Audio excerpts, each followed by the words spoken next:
Hey everybody, how you doing? My name is Ian Poake. You might recognize me from Succession or The Punisher or An American Pickle with Seth Rogen. But most recently, you can catch me in The Better Sister on Amazon Prime right now. I'm so excited to be here with Jim Masters on the Jim Masters Show starting right now. Hey, Ian, good job with that intro. I love it. Well, thank you. Thank you so much. I'm so happy to be here. It's my pleasure. And he's coming to us from good old New York City and good old Brooklyn, USA. And, I said to so many guests, there's something in the water in Brooklyn. Brooklyn attracts so many creative people. Either they're born there and then they move on to different things, or they're attracted to that area. How long have you been in Brooklyn? Because you're a Philadelphia kid, right? That's correct. Yeah, I'm from right outside of Philly originally. I've been in New York since 2008. I've been in Brooklyn since 2014. So a little over a decade now, and I love it here. It's great. I never thought I'd be somebody that was sort of in love with Brooklyn, like a lot of the people that I grew up knowing were big Brooklynite fans. I moved to Astoria when I first moved to New York, so I was like, I'll never do Brooklyn. But here I am over a decade. I love it. Isn't it cool? Now, I said he's a Philadelphia kid.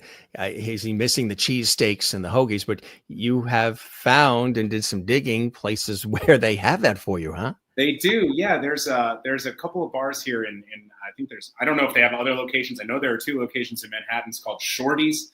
And I know that they bring rolls specifically. They ship everything in from Philadelphia so that you can get the authentic thing. Because that's ultimately what it comes down to. It's like, you can buy whiz, you can buy like thin cut steaks to chop them up on the grill. You can like saute onions, but you got to have the right bread. It's the Amoroso roll. You gotta have that. So they ship that in, and you can get yourself something pretty close to a Pat's or a Geno's steak. Really nice. He's of Scottish and Irish heritage, folks, and he had an opportunity to actually go to Ireland with his mom and enjoy a fabulous trip to the Emerald Isle. What was that like going to Ireland? Oh, it was incredible. I had been there one time before. I studied a semester abroad in college where we studied in England. So I took like just a weekend trip to Dublin, which I loved. I thought it was amazing. I very much identify with my Irish heritage, so it was cool to be there. But I didn't really get to see the rolling green hills or Ireland. So we had this chance to go on this incredible bus tour of Ireland where we started in Dublin and then we drove the southern coast, and then we drove up the west coast. We saw the Cliffs of Moher. We stopped in all the amazing towns. I love Galway. I'm trying to think where else we went, but we drove up there, and then we drove through the center of Ireland. Stopped in Athlone at the world's oldest continuously operating bar, Sean's. If you're ever there, it's amazing. Check it out. And then back home. So it was it was in essence a 2-week-long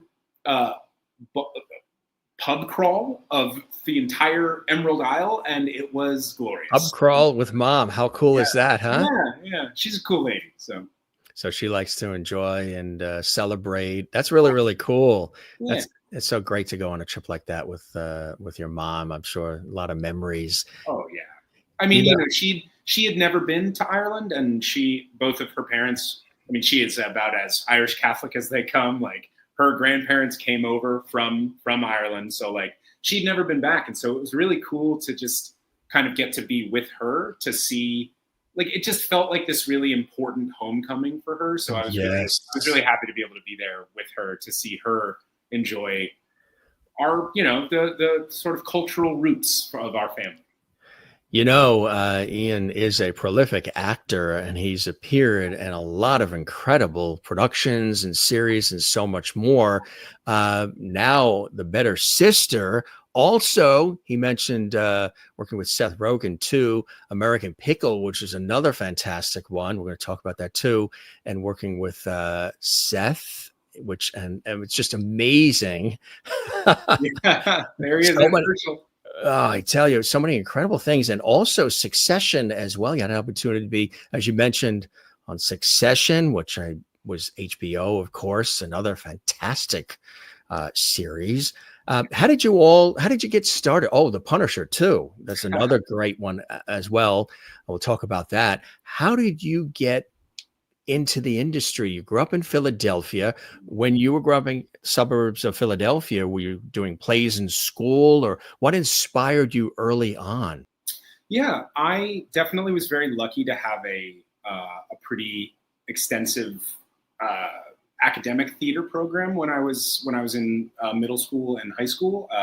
My very first sort of theatrical experience, I got to do The Wizard of Oz when I was in 8th grade, and that kind of was the thing. That was like when people say, "Oh, I got bit by the acting bug." Like I was always a kind of demonstrative, bigger, like louder kid, class clown type person, and I never really had an arena in which to exercise that muscle. And then when I auditioned for this role and I kind of just like inhabited, it was, I mean, I basically was doing a Burt Lahr impression, but like at the same time, it was pretty good. And I just felt it. It was like, oh, this clicks. This is right. This is where I'm meant to be doing this kind of thing. So then from then on, it was like, all right, this is what I think this is what I want to pursue. So throughout high school, I started taking theater classes.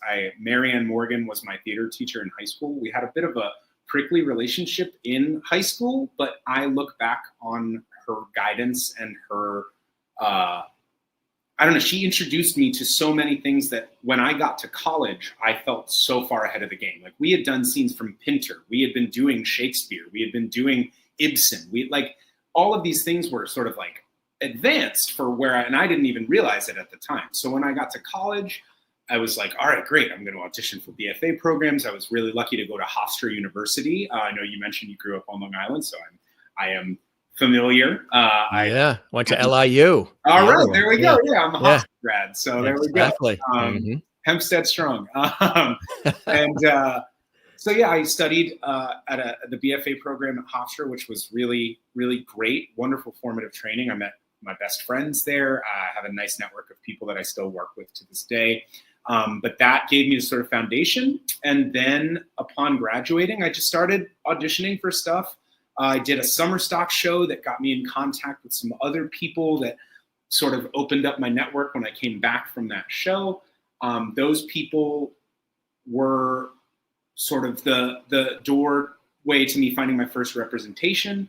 When I got my first representation, I kind of started doing a lot of non-union commercial work. It was great. I loved doing it. I still love doing commercial work. But I did that for a while, and then I booked The Punisher, and that was sort of the first sort of big major production that I was fortunate enough to have booked, and I got to do 2 episodes on that, and it was awesome. I got to work with Josh Stewart, who you might know from movies like The Collector. He was in the Dark Knight trilogy. He's wonderful. He played the villain in that series, and I was one of his henchmen. So getting to do sort of a big time Marvel show, it was like, oh, all right, I think I can do this. Like, I think, all right, I did it. Like, we got over that, and I can make this happen. And then things just kind of started. I got more auditions. As you get more auditions and you book more, you get more stuff to put in your reel. People like seeing different stuff, and those opportunities compounded. And then, the biggest job, you mentioned it, the Seth Rogen gig. That was the biggest thing that I worked with Seth face to face every day for the 2 months of principal shooting and then 1 month of reshoots. I was his acting double, so everything he did, I did. I just did it opposite him. And then, like in this scene, we did this scene in all of the different coverages, and I also dressed as Herschel. So when we shot Seth's side, I was bearded man. When Seth had a beard, the whole reason that we even did all of this is because that is his real beard in that photo. That is not a fake beard, and that is literally why we did it the way that we did it. Seth hates, and rightfully so, like the look of a fake beard. He also obviously can grow an insanely good beard. And the beard was an important part of this character. So he was very adamant that we didn't do anything where he had a fake prosthetic beard. So I had to wear a fake prosthetic beard when they shot all of the reverse coverage and everything over my shoulder and any of the wide shots and all of that. So it was an incredible, yeah, there we go. That's Seth as, Seth is in the suit, and that's me in the hat there. Seth was Herschel, and I was Ben in this shoot. I think this is where we meet outside of the hospital, or in the hospital, when Herschel wakes up and Ben takes him back to the apartment. But yeah, so Seth was like, there I am with my fake beard. That took, the first time we did it, it took 3 hours in the morning to do, because it's a wig too. It's wig, mustache. It's like a 5-piece beard applique. Yeah, that would take like 3 hours. We got it down to like an hour and a half by the end of shooting. That makeup team was incredible. And a big shout out to them too, because a lot of those same people are currently Emmy nominated for working on The Studio, Seth and Evan's new show. They're fantastic.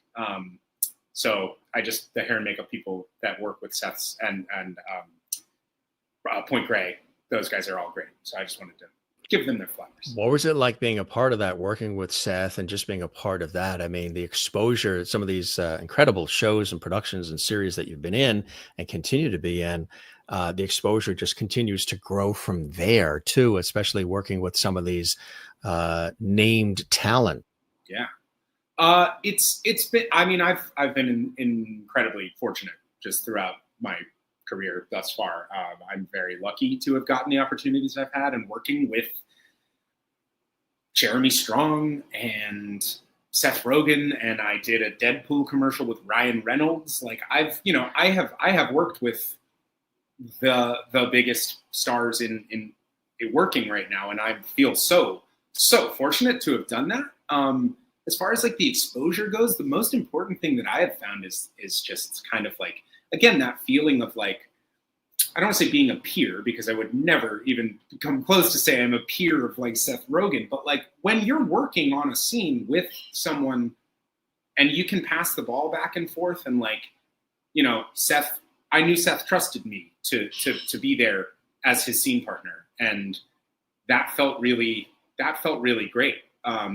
So like, it was just cool to see that, and that experience just in general. I mean, like, it's very, very few people get to be the number one on a call sheet. And while that was not my role, I did get to do everything that the number one on the call sheet was doing. So that was just an absolutely indelible learning experience for me. And as far as the other stuff, I mean, it's all really cool. Like I'm still starstruck, like when I shot that scene with Jessica Biel in the diner, like I was brought back to, when I was like watching Seventh Heaven as a kid, you get all of these moments of like, oh, like I remember working with Seth. There was a moment where I didn't even realize I did this. I accidentally quoted a line from Superbad that he wrote to him, and he laughed at it. And then several seconds later, he was like, is that from Superbad? And I was like, yes, it is. I'm sorry. I say that all the time. And he just laughed about it. So you just have these weird moments where you're just like, is this like, what? If I had told me when I was a freshman in college that I would be quoting Superbad to Seth Rogen, there's no way I would have believed. So it's been really cool to see all of this stuff kind of happen and compound. So we'll see what's next. But that's it. Exactly. The phone rings and boom, he's there. It's been a succession of wonderful, positive experiences. How did that come your way? That was I got, it was like a regular audition. There were sides that had a scene. There were you call them dummy sides. There was not actually anything that was going to be in the episode with what I auditioned for. So I did my self-tape. Is that right? No, this was pre-pandemic. So I actually went into A.V. Kaufman's office, and I did the scene. And then I don't think there was a callback. I think I just booked it. And I was really excited because I watched Succession. I love Succession. It was the show of the moment. Still is a wonderful, achievement of television. And so when I found out that I booked it, I was like, oh, this is so exciting. This is so cool. I love the show. I'm so thrilled. And then when I got the script the morning when I got to set, I think I shot for 2 days. They had changed a lot of stuff. I had different things. Like I said, it was dummy side, so I didn't know what we were going to be doing. The first day that we shot, there was a bunch of things that we shot that were sort of like atmospheric, whatever. There were like small roles, small lines and things that were kind of getting coverage. And I still didn't know that I was going to have to spit on Jeremy Strong. The next day when we started filming, that was when I got the sides that morning of the actual scene that we were doing. And that was the very first time that I learned that I was going to be spitting on this man. And I had I was like, okay, like I'm game, let's do this. And we got to set and we got to that, to do the coverage of that moment. And Andre, the director, came up and he suggested, I think maybe he spits on your lapel, it's like, and Jeremy, to his credit, was just like, he knows his character. He was like, no, it can't be on the lip. He doesn't care about his suit. He doesn't care about suits. It's like, it's got to be in the face. That's the only way that it can be as effrontery as, like, he nailed it. He was absolutely right. He was like, Kendall Roy's not going to, he has 50 suits. Like, what does he care? So it was Jeremy who was like, it has to be gnarly like that. And it was, we had to do it like, I don't know, 10 times or something. And I felt so bad. But he really people talk about him being a method actor, which, there's people have judgments about that, people have whatever. My experience with Jeremy Strong was that he was locked in, he was on it, and just like an absolute pro. Like he was, I guess, in a way, kind of maybe a method sort of adjacent situation, because as Kendall, he really did isolate a lot. He kind of kept himself separate, like would walk around. I could tell he was in character. But like at the same time, I had to spit in this dude's face like 10 times. And afterwards, he kind of like shook my hand and he was like, hey, great work, man. Like he was just awesome. So that was kind of how it was, just a regular audition. I did not know that was what I was auditioning to do at the time. But then when that was it, was, I mean, that's probably the coolest co-star I'll ever have, like what a memorable moment, like it was awesome. He didn't spit back, did he? No, he did not spit back. That would be beneath Kendall Roy, That he would be spit back. I mean, he literally says, is that all you got? He's like, what are you going to do? I'm a billionaire. Right. Yeah, it is a great series, and you being a part of that is something quite special. Back in the Hofstra days, Hofstra University there in New York on Long Island, wasn't it Phil Rosenthal, the Emmy-winning writer, producer, creator of Everybody Loves Raymond, and of course Ray Romano from New York, from Queens, is a Queens boy, who sort of saw you and approached you and liked what he was seeing, because you were doing like a weekend update style kind of show, and then you've got a scholarship for comedy writing. This whole Phil Rosenthal connection was very important, huh? Yeah, it was really amazing. It was completely unexpected. So yeah, at Hofstra there, I don't know if it still exists. It's been a long time since I went to Hofstra, but back in the day we had cabaret on Wednesday nights. It was like a student-run cabaret. We would do it at the Spiegel Theater, which is this old converted chapel that was our sort of student-run theater space. It was amazing. We had incredible memories there. But every Wednesday night at like 11 o'clock, after classes and after rehearsals and everything were done, everybody would go to the Spiegel Theater, and it was a variety show. It was a cabaret. So people would sign up, you could sing, you could tap dance, you could write a scene, you could do, people wrote like serials and series and stuff. And one of the things I did was I was asked, because this was a long running segment in the cabaret, they would do the Department Times, which was like a weekend update, segment about our drama department. So I was asked to do that starting, I think, my sophomore year. So I don't remember when it was specifically, but I ended up doing it for a while, and it was really fun. I would not call myself a writer specifically. I know writers, and I don't do what they do. They are incredible people who have a command of their time and their energy and their focus in a way that I can write a fun, like 15-minute skit, but like a full thing. So I wouldn't say I'm a writer so much that, but I did have a lovely time getting to write these fun, quippy jokes with my friend Bianca Olimpio, who's wonderful. She teaches school in, I think, Hoboken or maybe here somewhere, but she's an incredible actor, incredible person, and doing way more important things with her life than what I am doing. But she and I hosted the show together, and we would write it together. And yeah, somebody in our department nominated me for the scholarship, the Phil and Monica Rosenthal Scholarship for talent in comedic writing. And I still don't know who it was that nominated me, but they took a look at some of the work that I had done, and they gave me that award. I got to meet Phil. He was absolutely sweet. He was wonderful. I just missed him recently. There was the Austin, Texas Television Festival is this absolutely phenomenal festival in Austin that Phil has been a part of for about, I mean, they have tons and tons of awesome stuff going on every time. If you ever see it coming up, I highly recommend getting tickets. It's a phenomenal community, just a great place to be. But Phil goes there a lot. He's friends with the person who started the festival, and I've been a couple of times, and I wasn't able to go this year, and he was, of course, going to be there. And I was like, oh man, I would love to, like, because we haven't kept in contact or anything, but I would love to just be like, hey man, like, I'm still doing it. Like and you really were a big part of that. So thank you. How cool is that, huh? Wow. Yeah. That's amazing. Yeah. So does the comedic side come to you first, from comedic roles to dramatic roles, what have you? Do you have a preference, or whatever it is, and I'm going to make the best of it, and I'm going to give 100% to it. But do you love the comedy side of things? Does it come naturally for you? I would say that it does come naturally to me. Especially with the Irish blood, we're all known.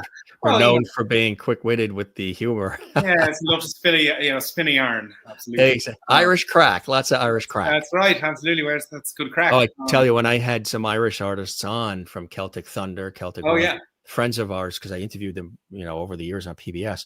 And the first time we said on this show, coming from America, that we're going to be having some Irish crack with the guys from Celtic Thunder or what have you. There's one person that wrote in and said, What you and that person did? You did Irish crack on your show? No. That's different spelling. C-R-A-I-C. Fun, jolly, happy, good times. That's what it is. Laughs. That's what it means. Yes. That is really funny though.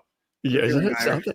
Concerned listeners are just like, Jim, listen, man, do you want to talk? Are you okay? It's not what we expected to be happening. That's funny. Oh, that's very fun.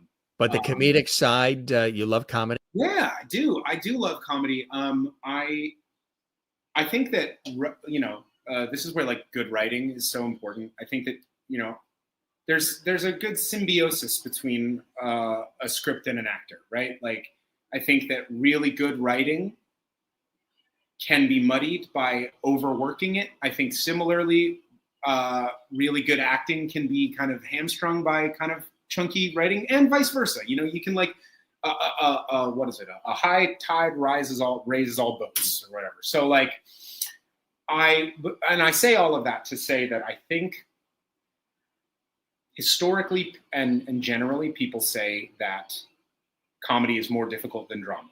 I think that I would agree with that, because I think there's more technique and technical acumen needed for comedy, like the setup, the punchline, knowing the timing of when to hit it, when to fall, when to say the joke, when to make the look. Like it's very, very technical.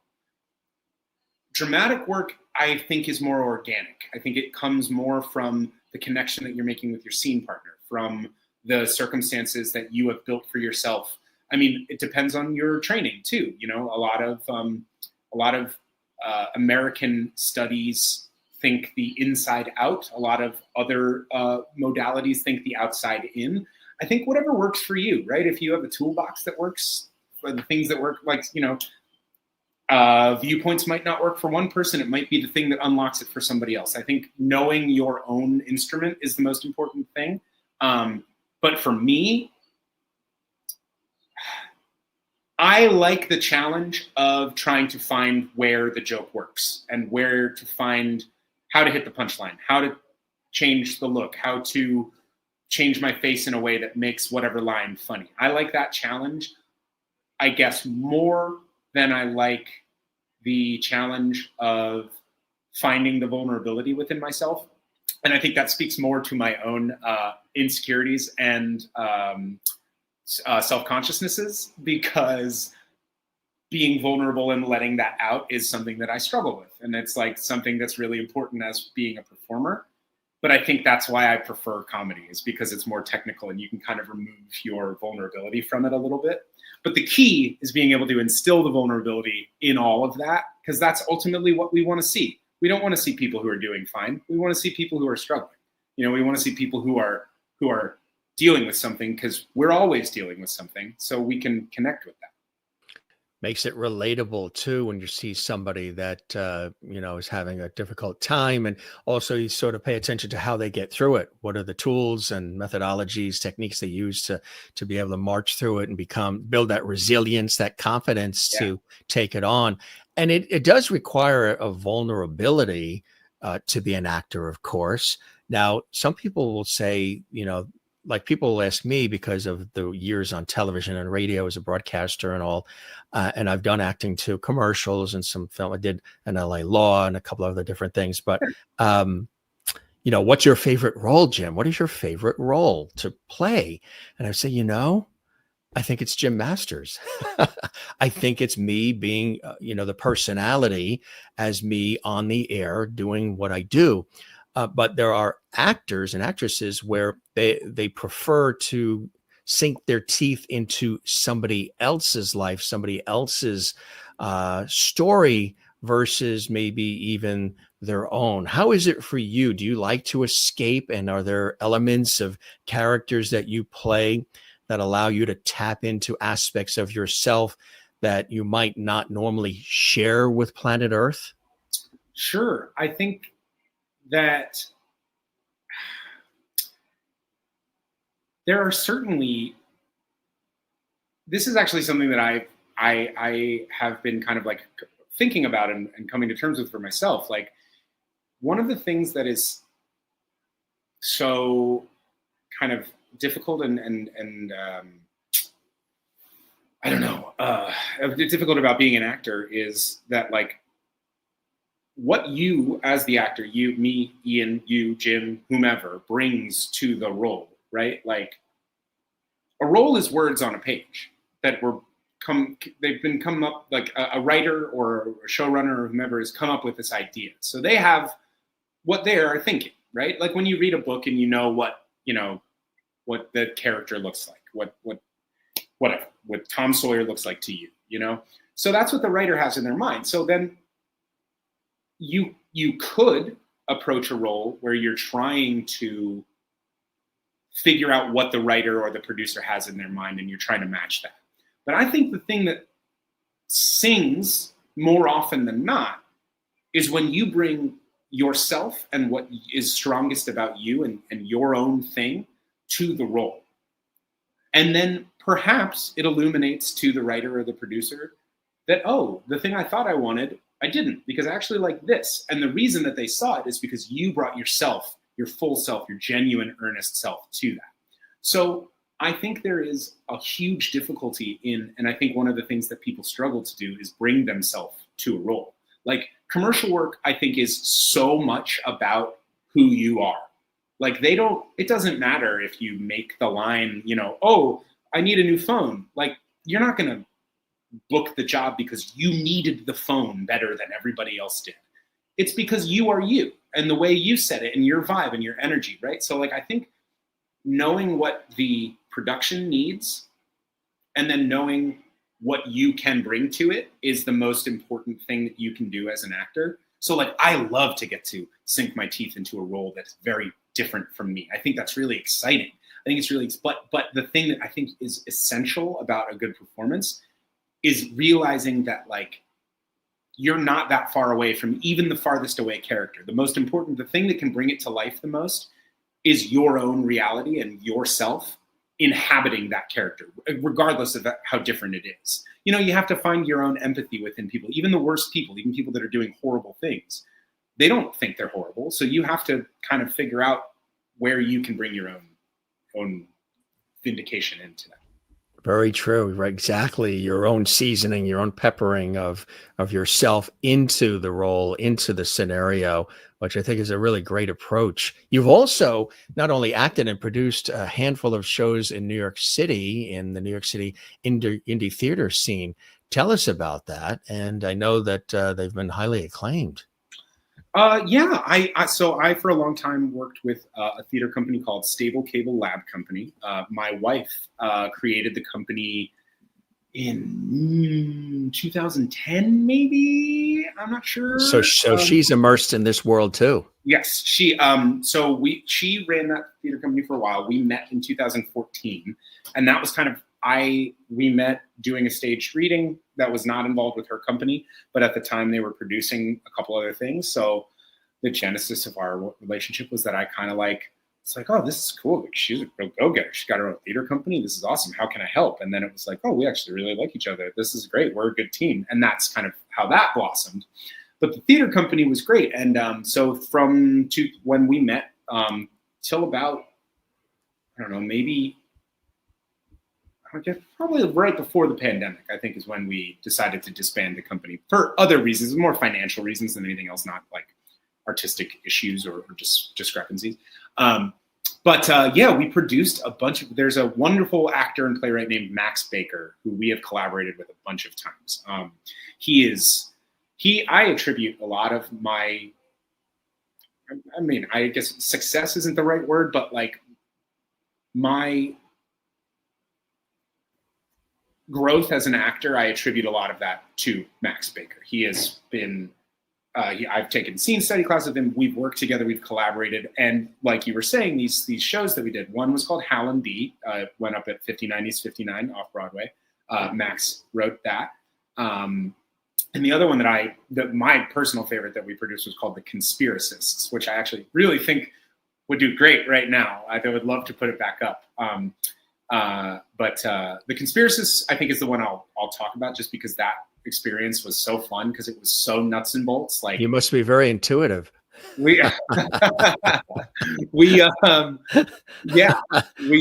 you like to do a psychic reading right now for our audience or something? Or? Oh, sure. Yeah. What's going to happen next week? Oh, I'd love to. Oh my God. It would be great. I wish I knew. Let's see. Ian wins the lottery. Jim gets to get unlimited funding for PBS, and we have legitimate public programs forever. There we go. That's my prediction. Let's hope that happens. I think it might be easier if I win the lottery. Well, I hope that too. Let's all win the lottery. Yeah, so we produced that one, which was really fun. So we got a group of actors together. We sat down and we kind of came together and thought, what would be a fun story to tell? So the first thing that we thought of doing was, we're the community of crust punks in Washington Square Park. Like, we were like, what's their story? That's a really fascinating group of people. Like, they're usually very kind and very nice. And like, what is it that kind of like made them choose to live this way, right? Let the viewers who aren't familiar what crust punks are, someone watching in Iowa or Sweden. So there's a sort of subculture of, you could say, the unhoused community, but it's a little bit different with the crust punk community, because they seemingly sort of have chosen to kind of cut out part of that element of society from themselves. Like, they're very independent. They live usually in, out unhoused. They often live in, there's usually groups of them in Washington Square Park and a lot of the parks here in Manhattan, but they're just they're a community of people who kind of subsist off of the urban landscape. They kind of live outdoors. They forage for their food. They're kind of this, like, they don't live under the same kind of structures of society that we do, in a way that could be looked at as like destructive and disorganized, but I think there's also kind of a beauty in the way that they live. Like just doing a little bit. It's funny. I'm going into like this deep thing. This is not the play that we ended up making. This was the first idea. So this is another play that we could end up making. But yeah, it's a community of people that sort of end up living in parks in larger groups. A lot of times sometimes there's drugs involved. Other times not at all. I mean, it depends. But a lot of time it's like it's not like I am unhoused and again, I'm speaking in major generalizations. I don't know the intricacies. This is a very vast community with a lot of ins and outs. And I just want to say to anyone who is part of the Crust Punk community that's listening to this, I think you guys are wonderful. And if I'm saying anything that is not true about your community, I apologize, because I don't know totally, but I do think that one of the differences is that a lot of that is chosen. It's like, I'm not going to go and do the I don't want to say conformist thing, but like, it's a lot of like, I'm not going to run in the rat race and pay rent and do this. I'm going to find a way to live my life on my own terms. And I think there's something really beautiful about that. Authenticity. Yeah. Yeah. It's super authentic, right?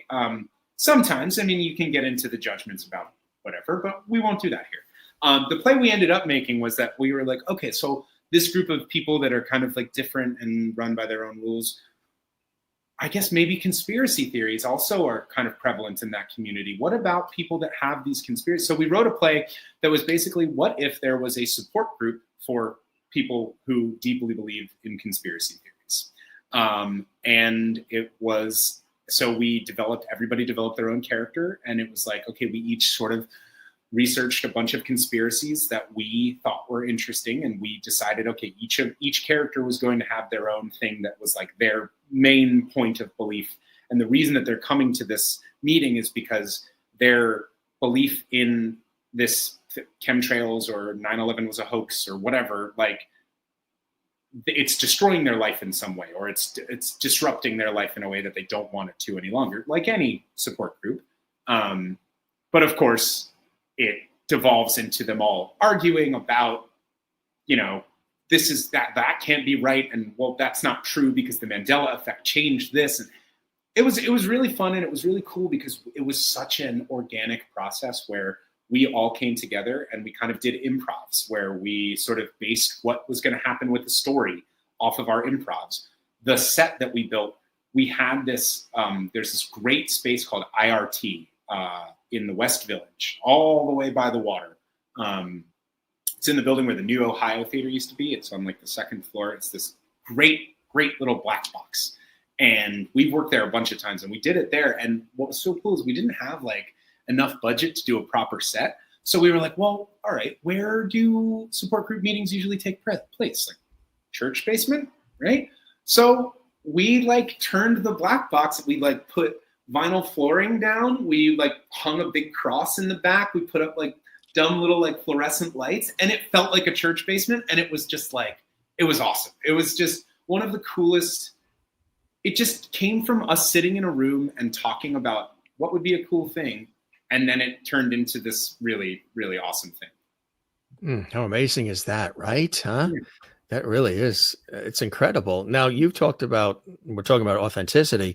You've also been very open, which I think is very, very inspiring for others, about your own personal journeys too, and things that you've gone through in your own life, like sobriety, which is a beautiful thing, weight loss, also good for health and well-being.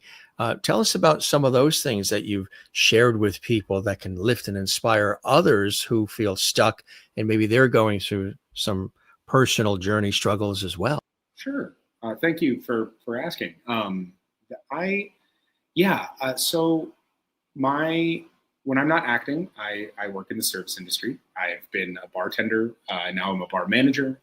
So I've worked around alcohol for a long time. And in that industry in particular, I think there's quite a habit of kind of self-medicating or, going a little bit over the edge while you're working, et cetera. I mean, it's just part of the culture. So I definitely indulged in that for a long time. And it began to become a more of a problem than a party. And so I just kind of started investigating what it was that I was trying to, because it wasn't about like the taste. It wasn't about drinking it. Like, trust me, I love the taste of cocktails. I love beer. I love all that stuff. But the idea was to get to a point where the anxiety or the just vibration stops, right? So in essence, I was doing it as a way to fill something that I hadn't addressed.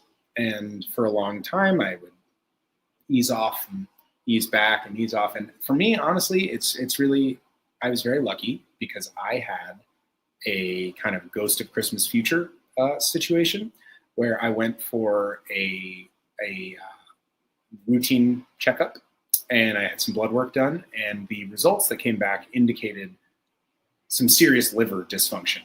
And now, of course, that goes hand in hand with me having anxiety about, I probably drink too much and I probably shouldn't do that. And then I got these results and I lost my mind. I was like, I've done irreversible damage to myself.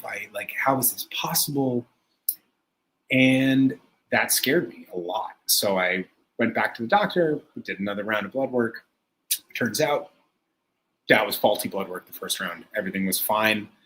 But I had this moment of knowing what that was going to feel like if I knew that there was something that I could have chosen to stop or chosen to, and I didn't. And then it got to the point of no return. So I was very lucky in having that experience.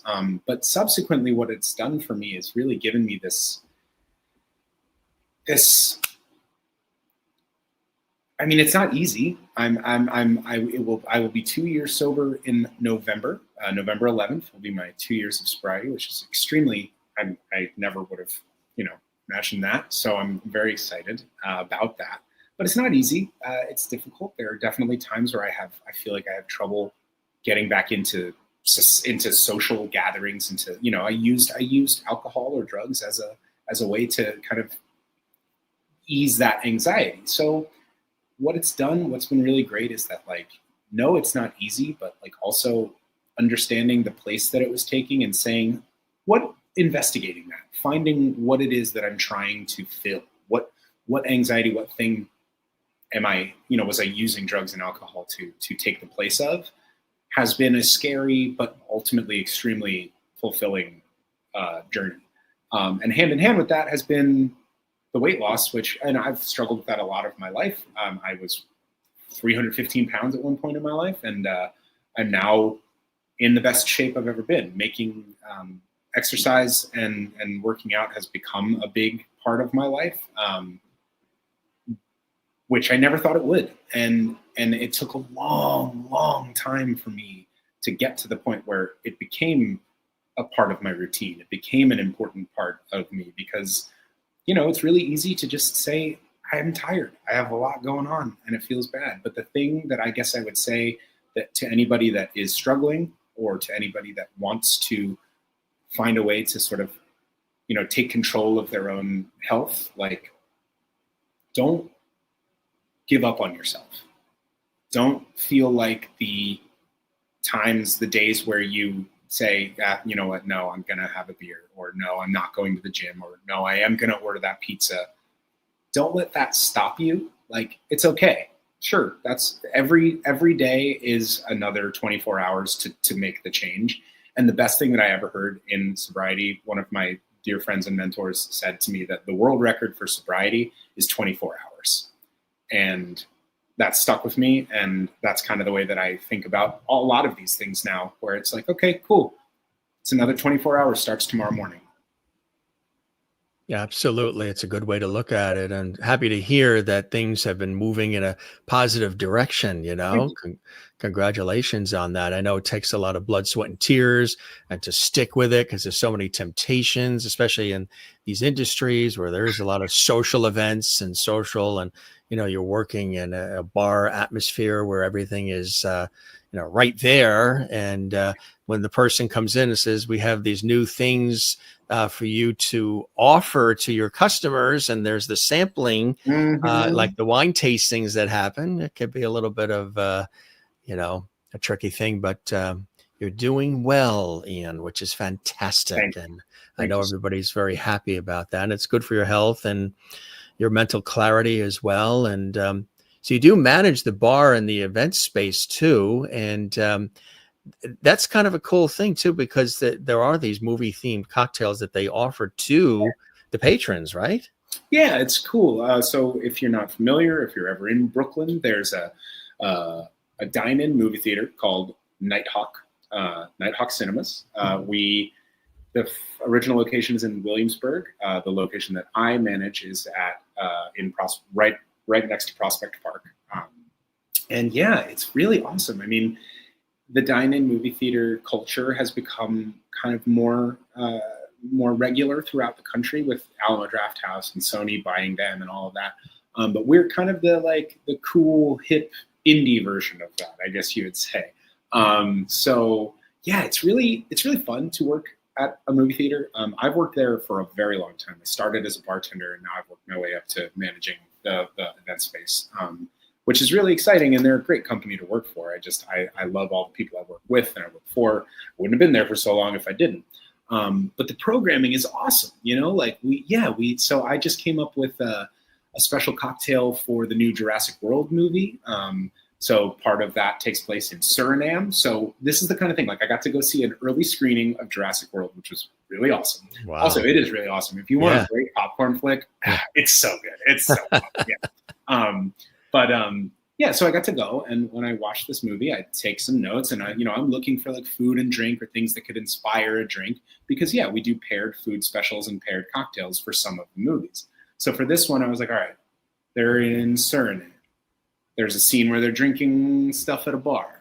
Okay, what can I do with here? So I did a little research. I looked up what is a traditional spirit that they serve in Suriname, or what's a cocktail that they would have there, and can we put a little twist on it that gives it a visual? So it's it's a fun little puzzle to be what can for Superman, we have this blue cocktail. It's like a corpse reviver, but it uses blue curacao instead of Cointreau, and it's just this bright blue drink with a red cherry in it. And it's just Superman. That's amazing. So it's really fun. It's really cool. And it's awesome to work around the movies, because I'm constantly talking about the movies. I'm talking with my coworkers, with guests, with people about, I just saw this. You should see it. It's really awesome. So even in my day job, kind of being around the industry is really cool.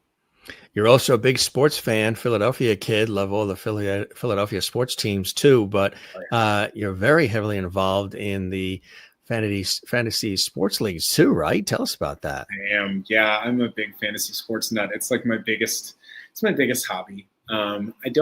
There's one fantasy football league that I do play in for prize winnings or whatever, but for the most part, it's all just for fun. But I'm a baseball nut. Baseball is my favorite sport, hands down. I enjoy the other ones, and I'll watch any sport. I'm a huge sports fan, but baseball is my bread and butter. And I've been in this one fantasy baseball league for, the league itself has been running for, I think, 16 years, and I've been in it for half of that time, maybe. And it's just it's just, I love the sport in general. I love watching baseball, so it's fun to kind of have. Did you ever play as a kid? I did. Yeah, I did. Yeah. I Little league and all. Yeah. I played all through up until high school, when I kind of was I think I got to focus more on acting and on the acting. being able to go to rehearsal rather than go. What was the position that I was right field when I played. Right field. Okay. Yeah. I played, when I pitched a little bit, but I was more of a corner infield guy, I have a pretty strong arm. So playing hot corner, I could play third base. Right. And I'm a decent first baseman too. I can scoop pretty good, but I'm not left-handed. So you want to. I am. Left. There you go. All right. Yeah. It's funny because sometimes if folks want to, friends want to toss the ball around or whatever, they always know with me that it's always going to be high, because coming from right field, you got to really. It's going to might have a little bit of an arc to the right, a little bit. So stand over there, get ready. It's going to be high. We want it straight. I'm yeah, but it's just it.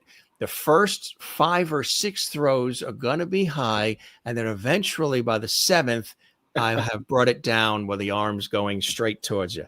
It's just it's amazing how that all this time later from Little League and beyond, that's still what happens. Yeah. Hey, So old habits die hard. you're in the thick of it. So the Phillies are your team. Yeah. They're Phillies a are good very team. much my team. Yeah. Yeah. They're a good team. I'm excited. I mean, we just had Kyle Schwarber, win the very first ever swing off at the All-Star game. That was fun. So we'll see if that matters. I would love for that to matter. You're a multi-dimensional person too, because you're also a cat dad. And I know you said the cat may be coming in for a cameo, but a cat dad, and you've rescued several street cats over the past few years as well. Tell us about that. Well, that all started back at Hofstra, actually. I was walking to class one day, and as you know, the Hempstead Turnpike is an extraordinarily dangerous roadway. And so I lived in a neighborhood right next to the turnpike, and I had to walk down the turnpike to get to class. And one day I was leaving the house and I heard some meowing, and there were these adorable little kittens across the street hiding under a bush. And I was like, oh, that's cute. I got to get to class. So I started walking to class, and then I hear behind me, meow, meow, meow, meow, meow. And this little tuxedo kitten, I mean, probably 5 weeks old tops, it's just following me, screaming at me just behind me. And I'm like, my dude, like, you can't follow me. You're going to get hit by a car. So I just walked back up my driveway into my house's backyard, because I was like, he'll follow me there and then he'll be safe back there. Well, little did I know he was going to follow me and just dart right into the house. He just ran right into the house and he plopped himself down on the couch. And okay, I guess that was the first, I got get that cat. So that's Dexter. He now lives at my mom's house, because I was a junior in college and I lived in a college house where the doors or windows were rarely ever locked or closed. And so a cat would have definitely gotten out. So I figured, well, all right, he decided he's going to live inside. So I'll take him to my mom. So he still lives there with my mom and his little sister, Lizzie, who is a nightmare. She hates me. Don't know why. She's the only cat in the world that hates me. That's fine. The two other cats that I've been. Did you tell the cat that you were in The Punisher? That might straighten the cat out. No, she's vicious. I don't even think John Bernthal could take this cat. Like she's the Punisher. She is exactly. And then there's two more cats that right now that live in the backyard they're just kind of neighborhood cats that we feed. Boris so cool. and Wally. And great names: Boris, Wally, Dexter. Listen. Yeah. It's great names. Yeah, that's fun. I had a goldfish actually that lasted, oh my God, 15 years. A goldfish from a department store. And I used to have a tropical fish aquarium in my bedroom. And then when I was a kid, and then eventually it ended up in the den. And, it was really interesting because my sister likes to clean the house and clean things. And, she's married, they're in Florida. But when I went off to college, to LIU, Sylvia Post, LIU, on the North Shore of the island, she was tasked with cleaning the aquarium. So when you clean the aquarium, of course, you have to take all the fish out, and then you have to clean the filter, drain the water, make sure the gravel is clean, the whole bit. So, being as extra clean as she is with the house and everything, she thought she was doing something that was beneficial. And that was cleaning the gravel with Comet, really getting the grime off the gravel and cleaning it with Comet. So then, of course, after everything's scrubbed and the gravel goes back in and the filter gets hooked back up, which I think my father did because I was off at college. I lived on campus. And I come home for a weekend and I go into the den and I'm like, where's Wally? Wally actually, this goldfish, which became this big, actually jumped out of the actual aquarium a few times. I came home from school when I was a kid and was laying on the floor. I'm like, oh my God, Wally's dead. I pick up Wally, stiff as a board, put him back in the water. He comes back to life like 3 or 4 times. I go off to college. And I'm like, where is the tropical fish tank? Well, how's school? How you doing? How are the classes going? How's everything going? No. Where's Wally and all the others? Wally was this goldfish that actually was one of the rare scenarios where the goldfish would actually get along with the tropical fish. Usually you have to keep those separate. So, because I think it was Wally's kingdom and the rest were just guests. So it was amazing because I said, what happened here? And Wally has survived flipping out of this tank and all these things. And now the tank's even gone. That it was the area in the den was replaced by a chair. I said, did you move? Did you redecorate the house? What? Well, Jim, sit down. Do you want a grilled cheese sandwich? His sister did a little cleaning and she cleaned. She didn't know. She was young. She didn't know. She thought she was doing the right thing. So she cleaned the gravel with Comet. And, Comet doesn't necessarily come out of gravel. It gets in there. And I guess it took each of them out. And we had a burial for Wally in the backyard next to the swimming pool, and the neighborhood kids came over and we played on a toy piano and we sprinkled some gravel. We have a little cemetery plot for Wally. Yeah. And so, that's Comet is good for certain things, but kitchen sinks and bathrooms, but maybe not the aquarium. Away from anything that has to be in the water. Poor Wally. But Wally got a nice send-off. Got a really nice send-off. Well, rest in peace, Wally. Rest in peace, Wally. Mm-hmm. You also developing a new Dungeons and Dragons based project, and you're really a big Dungeons and Dragons fan, right? Yeah, I am. I'm looking for some campaigns to just play with. A friend of mine runs one that I think I might be joining soon. But I listen to a lot of live action role playing podcasts. Like I just like that form. I think it allows good improvisers to kind of have a structure to play in that's like really pleasing to me. And then the mechanics of the game kind of like keep the story moving in a way that, I don't know. It feels more interactive in a way. So I really like that format. And then I also I love storytelling and I love getting to play with your friends. So there's this tabletop game called Call of Cthulhu, which is similar to like a Dungeons and Dragons type thing. It's a storytelling game where there are dice involved and you basically like build your own stat block of your character and then you roll against that. And if you beat the score, then a good thing happens. If you don't, a bad thing happens.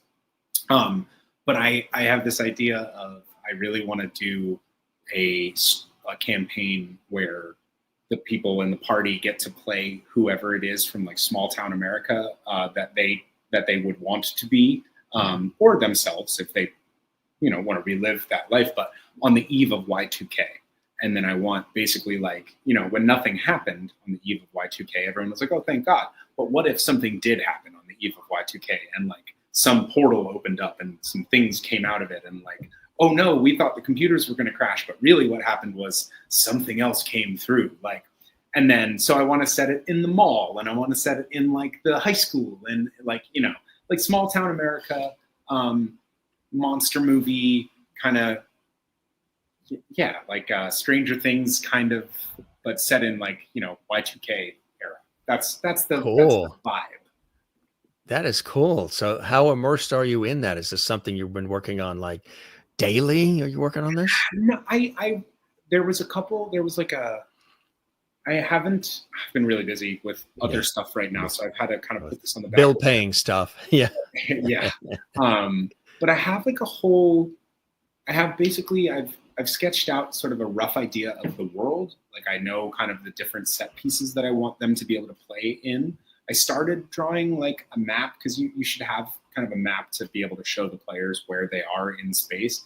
But like, I was like, oh, this is a big task. Like drawing out the settings and like, I was like, all right, maybe I need to pump the brakes a little bit. So what I would like to do is join a friend's campaign because a friend of mine is a very experienced dungeon master. He runs tons of games all the time. So I just kind of want to sit and maybe like see how he does it and like get some notes from him and see what he thinks.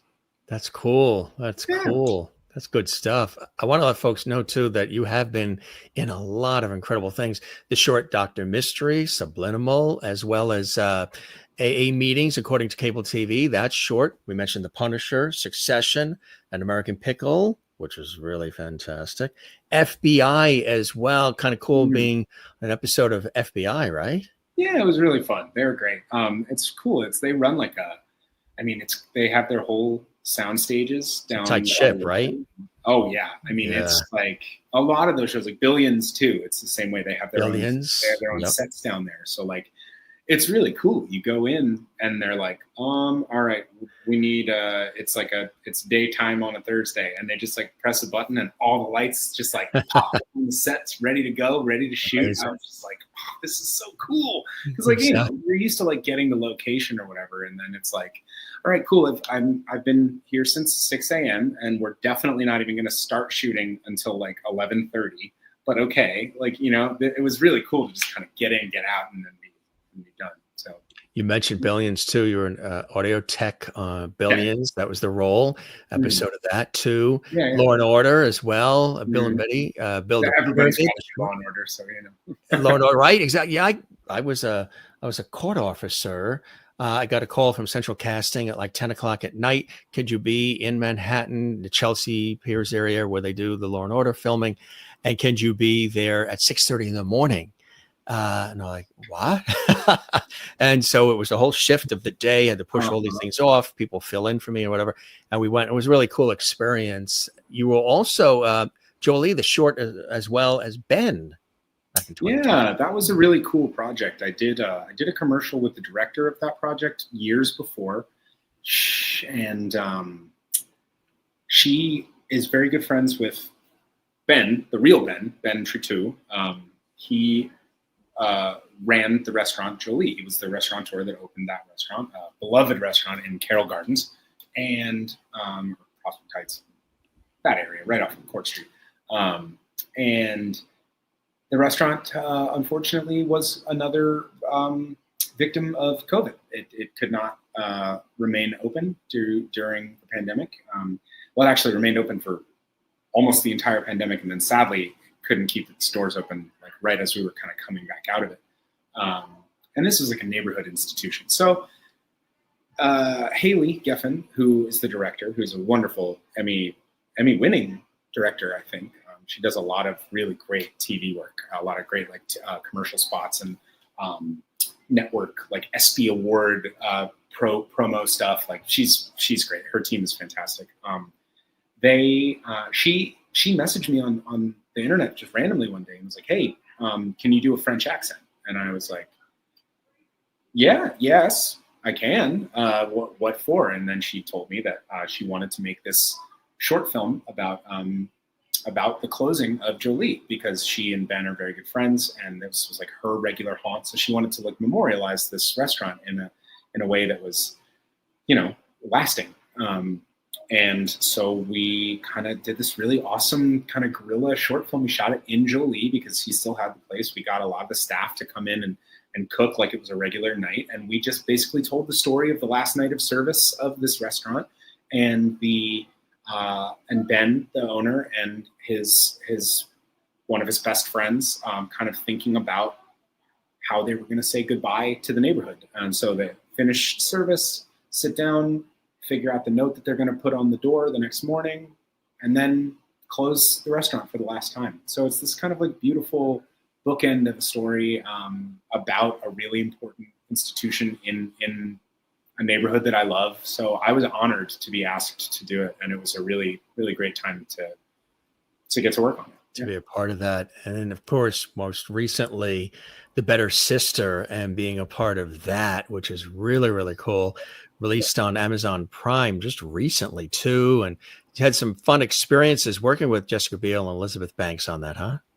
Yeah. She was great. Elizabeth, I didn't get to work with Elizabeth in person, unfortunately, but her presence was certainly felt on set. Like they just both were, because they both produced the show too. So they're just like, they are such absolute workhorses. Like Yeah, huh? I mean, I can't imagine what it would be like to have to wear all of those hats and then also come to set. And not only that, but like, wherever these women go, I'm sure there are people that want to take a selfie or want to stop them in the hall. Are you Jessica Biel? Are you Elizabeth Banks? So like to be able to come onto the set and not only knock out that work in a way that she did that was so impressive. I was so blown away by her process. Like she just like seeing her like lock in a way. It was awesome. So working with her was amazing. She was super, super sweet. She was super nice. And then the most fun part of it that was like, I've told this story before, but there are the set decoration was incredible. We shot at this diner in Greenpoint, and I mean, when I say the set, I get just like it looked like a diner in Greenpoint, right? So we were in between setups and we were chatting, and Jessica was like sitting over at one of the tables, and I was sitting there with Frank Pando, who plays Agent Olivero in the show, who I just have to shout out because he's incredible. He's so good in the show, and he's just an amazing guy. So Frank Pando, you're the best. But we're sitting there and, just kind of getting ready. The camera's getting set up. They're moving some stuff. And this old lady walks in and she starts kind of like, oh, wow, where's my... And then the person behind the counter is a background actor. This is not somebody that works there. So the guy who owns the diner has to come out and be like, oh, hey, I know. I'm so sorry. You can't have your chicken salad today. We're not open. We're not open. She's like, what do you mean? But I need to. And he's like, you can come back in a couple hours. I'm sorry, Gloria. Like, and she just like, it was so New York. It was so funny. And it was just like, man, like, I just love that. It just looked like the diner on a regular day. And this lady was just like, I want my chicken salad. I look forward to it every day. Let's have it. Yeah. I don't care about this film production and the millions spent. No, I still need my chicken salad. The big lights outside, the cameras. I'm still here for my chicken salad and my cup of coffee. Just beeline for the chicken salad. Yeah. So cool project, and just released recently on Amazon Prime, huh? Yeah, it's out now. Check it out. It's great. All the episodes are streaming. It's based on a wonderful novel by Alifer Burke, same name, The Better Sister. Yeah, it's a thriller. It's sexy. It's dangerous, but it's also really funny. That's the thing that I was blown away by when I got to watch it finally. Like the tone is very cool. Like I was very impressed that, especially the detectives in the show, Bobby and Kim. Like their dynamic is so great. They have this wonderful odd couple, kind of like Coen brothers. Like I just really like. I like the show. I'm really happy to be a part of it. So, congratulations on that. What are some other things that you're excited about that you're working on coming? Well, I just did a bunch of auditions for a couple of things that I can't mention, but I'm hoping that those pan out. So maybe soon enough I'll be able to say that like that's something that's happening. But just kind of auditioning right now. I have some fun personal trips later this summer. I'm gonna finally get to go on a family golf outing with all of my cousins. I have not, wow. They've done it the last like 3 or 4 years, and every time I've not been able to go. But this time we like scheduled it, and I called my manager. I called everybody. I was like, I am out of town for these 3 days, and I will not be doing anything. Going across the country, specific places? Pennsylvania. Probably just drive there. We've got, I grew up, again, like about half an hour outside of the city. So there's some really, we're not going to play at any of these places, but like there are some very nice golf clubs out there. Like we're not going to play at Overbrook. We're not going to play at like, trying to think of some of the other ones, but like, there's the US Open plays at some of these courses over there. Like, so, but it'll probably just be like Glen Mills Public Club or something like that. I don't know. They're all golfers. I'm the only artist that's not true. I'm not the only artist. There's many of artists, but I'm the only person like pursuing a sort of artsy alternative career. The rest of them are, finance and financial people which is awesome. And they are all way better golfers than I am. But it'll be fun. We'll see. That's cool. So you're loving the ride. You're in a sweet spot. Life is good. Things are happening, and you're enjoying the ride, huh? What are some of those continued blessings and joys in your life that keep you at it? Oh, I mean, I'm really lucky. This is, as a lot of people talk about often, it's a very weird time in this industry in particular, and not just this industry, in the world, right?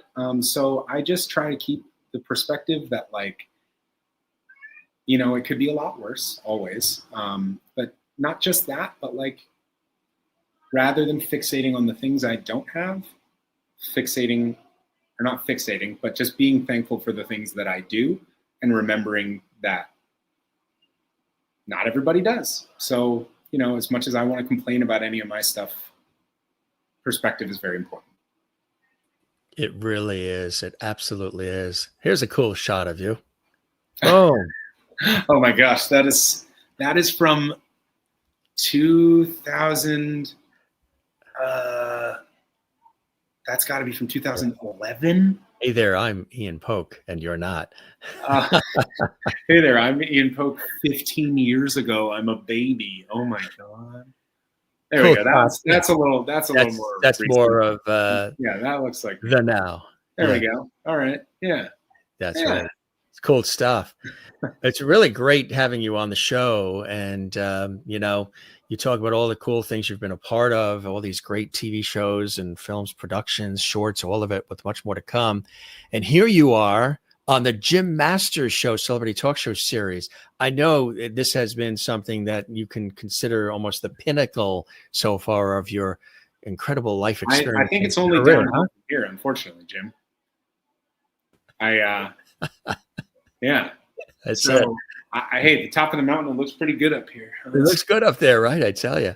Well, this has been awesome, man. Thank you so much. It's a wonderful conversation. I really appreciate it. Absolutely. There you were at the New York Shorts International Film Festival, and always supportive of others and their work as well. And of course, a pick of a time. A real. That is a real.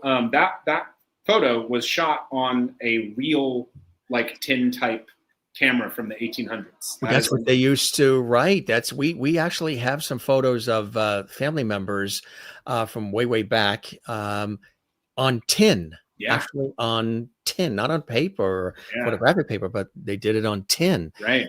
And a lot of people didn't smile back then. It was very serious. They were very stoic.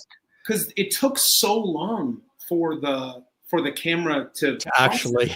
So, like, right. If you were standing there smiling for 5 minutes, by the time you were done, you're like, okay, just take the thing. Yeah. A real pleasure. And we've been showing, this is the website for everything Ian Poake. You can check out all the cool things he's working on, and special announcements, latest news, videos, all kinds of cool stuff. Yeah. Ian, come back and see us again here on the Jim Masters Show. I would love nothing more. This has been an absolute blast. Thank you so much, Jim. The pleasure is mine. And as I always say to all the guests, we're going to keep the porch light on for you as well. And I really hope you enjoyed the time with me as much as I have with you. Absolutely. It's been a real pleasure. I thank you so much. This is great.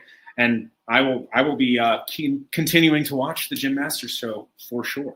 We appreciate that. He's now one of our lovities. We say the show has a lot of light, love, and levity. And one time I said it a little too fast during the start of the pandemic. And I said the show has a lot of light levity, combining love and levity. And the audience, as I say 1,000 times here on the show, the viewers then said, guess what? You're now Mr. Levity. This is Levity Hall. We are your Levity squad and the guest part of the Levity family. So you're now a JMS Levity with all the other guests, celebrity guests, and all the viewers. How cool is that?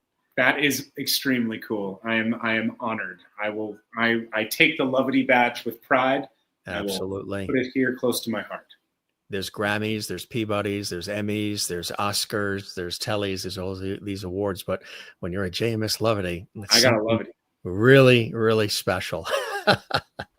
Thanks, my friend. Come see us again. Spread the word about the Jim Masters Show series. We have real conversations here, not necessarily interviews, but conversations, all free flowing. You didn't have scripted questions. We're just flowing from the heart and the soul, which is cool. And it was a pleasure having an opportunity to welcome you to our show. And you're welcome back anytime, my friend. Okay. Thank you so much for having me, Jim. It was a pleasure. Absolutely. We'll continue to spread the word about you. Do so for us. I will. And we'll see you on the next one. Congratulations on everything, Ian. Thank you so much, Jim. Have a great day. You too. Take care. Thanks for the generosity of time, too. We appreciate it. We'll see you soon, my friend. Okay. Bye-bye. Bye-bye now. Ian Poake joining us here on the show. What a great guy, huh? He is a true talent, and he's been in so many incredible shows and series and specials.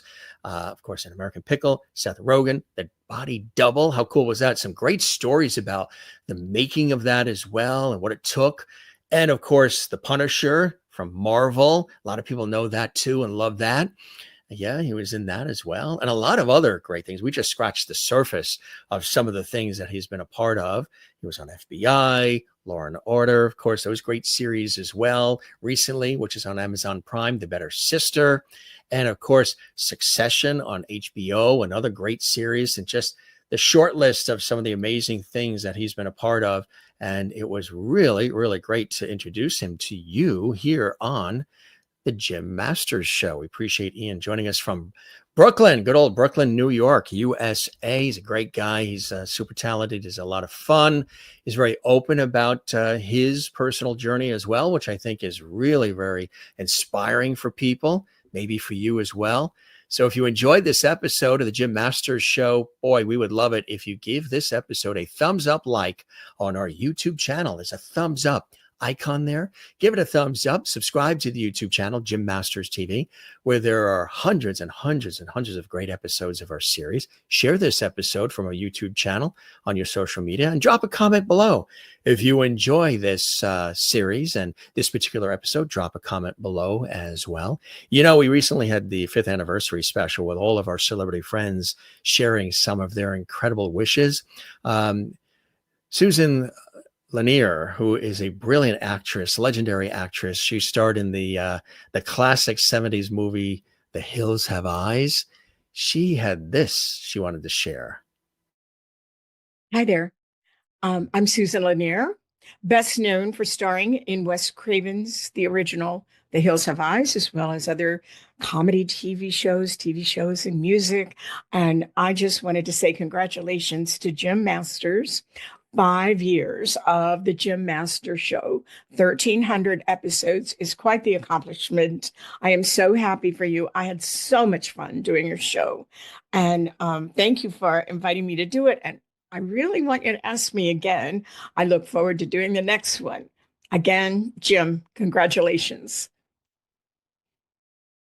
We appreciate that. She's the best. She's been on our show several times. You can see the episode archived. Kathy Garver, who played Sissy in the very, very beloved and popular series Family Affair on CBS, she shared these words. Time passes quickly when you're having fun. And Sissy from Family Affair and Firestar on Spider-Man and His Amazing Friends, and my new role as Lucy in the film The Thing About Pickles, Kathy Garver, all wish Jim Masters Show a wonderful 5th anniversary. Happy anniversary, Jim. Thank you to our dear friend, Kathy Garver. Jack O'Halloran, legendary actor, of course, in the Superman movies, and also legendary boxer as well. Dear friend of our show. He shared, these are just a few. You can see them all on our 5th anniversary special, and we've been sprinkling a few of them in at the end of some of our shows for those who may have missed some of these great comments from these iconic people who are dear friends. Jack O'Halloran is in that club. Hi, this is Jack O'Halloran from the character Non of Superman 1 and 2. Happy anniversary, Jen. I really enjoyed doing your show. Anything I can ever help you with in the future, please let me know. Congratulations. Happy anniversary, Jim. Thank you, Jack. Appreciate that. Tina Cole, who starred on My Three Sons. She's the best. Hi, Jim Masters. Tina Cole here in front of the Lincoln Civic Auditorium with the Lincoln Theater Company. We're doing our last performance of Death of a Salesman. Had to get that plug in. Anyway, thank you for 5 years of amazing interviews. I want to wish you all the best. You are the best. We love Tina Cole and all of these great guests. We love all of our viewers, you as well. Thanks for joining us, everybody. I'm your host, Jim Masters. Come see us again. Don't forget to love one another, take care of one another, and don't forget to do the very same for yourself. It's important to do that. We'll keep the porch light on for you. We thank Ian Poake for joining us, brilliant actor. We thank you for watching as well. Again, like, comment, subscribe, share. We really appreciate that, and it's a blessing to have you here. For all of us, you be well. I'm Jim Masters, and thanks for joining us on this episode of The Jim Masters Show. See you on the next one. Cheers.